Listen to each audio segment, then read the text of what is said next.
I got so much motherfucking design on right now. Break it down, bring it back, make it clap. I got 3 old thoughts, new block, wear that thing. Bitches on my line, and you know. Assalamualaikum warahmatullahi wabarakatuh. Sebelumnya perkenalkan, nama saya Nil Nafadiatul Kosna. Saya prodi Psikologi Islam kelas D. Baik, saya akan menjelaskan tentang persepsi dalam Al-Quran. Persepsi dalam arti sempit itu adalah penglihatan, cara seseorang melihat sesuatu. Kalau dalam arti luas adalah pandangan atau cara seseorang memandang atau mengartikan sesuatu. Jadi persepsi adalah proses mengorganisasi dan menginterpretasikan informasi sensoris agar informasi tersebut menjadi bermakna. Jadi otak akan memberikan makna untuk sensasi yang kita dapat agar sensasi tersebut menjadi bermakna. Selanjutnya yaitu indera menurut Al-Quran. Kayak seorang anak dilahirkan dalam keadaan tidak mengetahui apapun, seiring berjalannya waktu, indera itu tuh akan mulai berfungsi dan anak pun akan mulai terpengaruh oleh stimulus-stimulus dari luar yang terjadi pada dirinya. Nah, itulah yang kemudian menjadi dasar terbentuknya persepsi dan pengetahuan anak terhadap dunia luar. Kenapa pendengaran selalu disebutkan lebih dulu daripada penglihatan? Nah, ini ada beberapa alasan. Yang pertama yaitu pendengaran lebih penting daripada penglihatan dalam proses persepsi, belajar, dan pemerolehan ilmu. Manusia masih mungkin untuk belajar bahasa dan memperoleh pengetahuan bila kehilangan penglihatan. Namun jika manusia kehilangan pendengaran, ia akan mengalami kesulitan untuk belajar bahasa dan memperoleh pengetahuan. Yang kedua yaitu indera pendengar akan langsung bekerja sesuai persalinan. Anak akan langsung dapat mendengar suara-suara setelah persalinan. Untuk melihat, bayi akan membutuhkan waktu lebih lama daripada mendengar. Yang ketiga yaitu indera pendengar melaksanakan fungsinya secara terus-menerus tanpa henti, sedangkan indera penglihatan ada kalanya berhenti melaksanakan fungsinya ketika manusia menutup mata atau ketika tidur.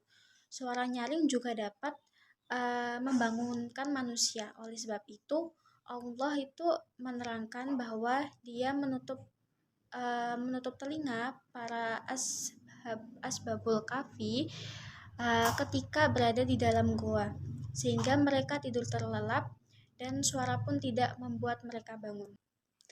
Yang keempat yaitu indera pendengar dapat mendengar semua suara baik dalam gelap maupun terang, sedangkan penglihatan hanya dapat melihat dalam cahaya.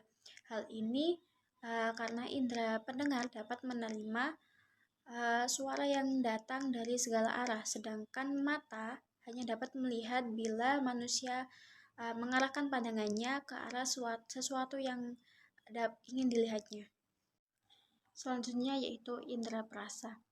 Beberapa penelitian fisiologi modern menerangkan bahwa pada kulit manusia terdapat sel-sel perasa yang banyak dan berbeda-beda bentuknya.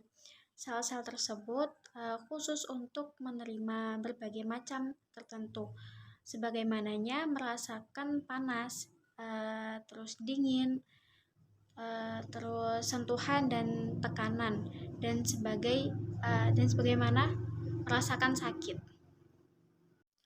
Al-Quran telah mengisyaratkan keberadaan anggota tubuh perasa yang khusus merasakan sakit pada tubuh manusia, yaitu dalam Quran Surat An-Nisa ayat 56 yang berbunyi Bismillahirrahmanirrahim Innalladzina kafaru bi ayatina sawfa nuslihim nara kullama nadijat juluduhum baddalnahum juludan ghayraha liyadhuqul adzab innallaha kana azizan hakima, yang artinya sungguh orang-orang kafir kepada ayat-ayat kami kelak akan kami masukkan ke dalam neraka.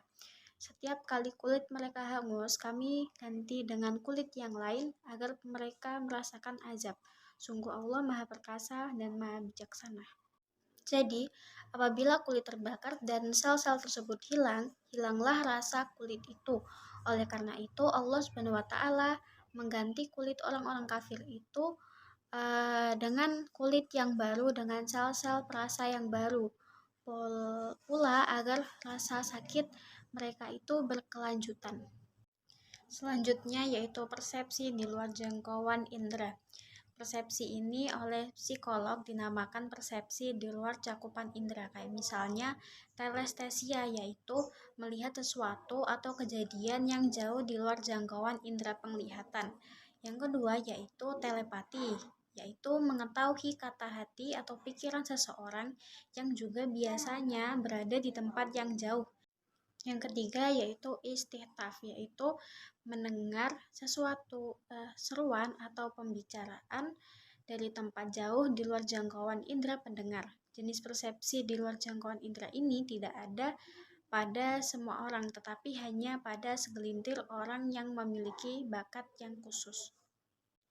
Di sini disebutkan dalam Quran surat Yusuf ayat 94 yang berbunyi, Bismillahirrahmanirrahim. Walamma fasolatil iru qala abuhum inni lahidu riha Yusuf laula atufannidun. Yang artinya, dan ketika kafilah itu telah keluar dari negeri Mesir, ayah mereka berkata, sesungguhnya aku mencium bau Yusuf. Sekiranya kamu tidak menuduhku lemah akal, tentu kamu membenarkan aku. Selanjutnya yaitu ilusi penglihatan. Ilusi penglihatan adalah persepsi penglihatan yang keliru dan tidak sesuai dengan kenyataan sesuatu yang dilihat. Dan ada beberapa macam ilusi penglihatan yang umumnya terjadi pada semua orang dan semua orang dapat memperolehnya dengan jalan yang berbeda. Al-Quran juga menyebutkan kata fata morgana ketika memberikan gambaran yang fasih perihal ketidakbergunaan perbuatan-perbuatan baik yang dilakukan orang-orang kafir. Sebab perbuatan-perbuatan baik mereka pada hari penghisapan akan menjadi debu yang berterbangan seperti fata morgana yang dikira air oleh orang kehausan, namun setelah sampai tak didapati apa-apa. Di sini dijelaskan dalam Quran surat An-Nur ayat 39 yang berbunyi, Bismillahirrahmanirrahim. Walladzina kafaru a'maluhum kasarabim biqi'ati yahsabuhu dham'anu ma'a hatta idza ja'ahu lam yajidhu syai'aw wa wajadallahu indahu fawaffahu hisabah wallahu sari'ul hisab. Yang artinya, dan orang-orang yang kafir perbuatan mereka seperti fata morgana di tanah yang datar yang disangka air oleh orang-orang yang dahaga, tetapi apabila didatangi tidak ada apapun dan didapatinya atau ketetapan Allah baginya, lalu Allah memberikan kepadanya perhitungan amal-amal dengan sempurna dan Allah sangat cepat perhitungannya. Selanjutnya yaitu pengaruh motivasi dan nilai terhadap perhatian dan persepsi. Motivasi dan nilai-nilai individu akan mempengaruhi perhatian dan persepsinya. Hal ini terungkap dalam banyak hasil penelitian eksperimen modern. Ayat-ayat yang sama tidak memberikan pengaruh yang sama kepada orang musyrik.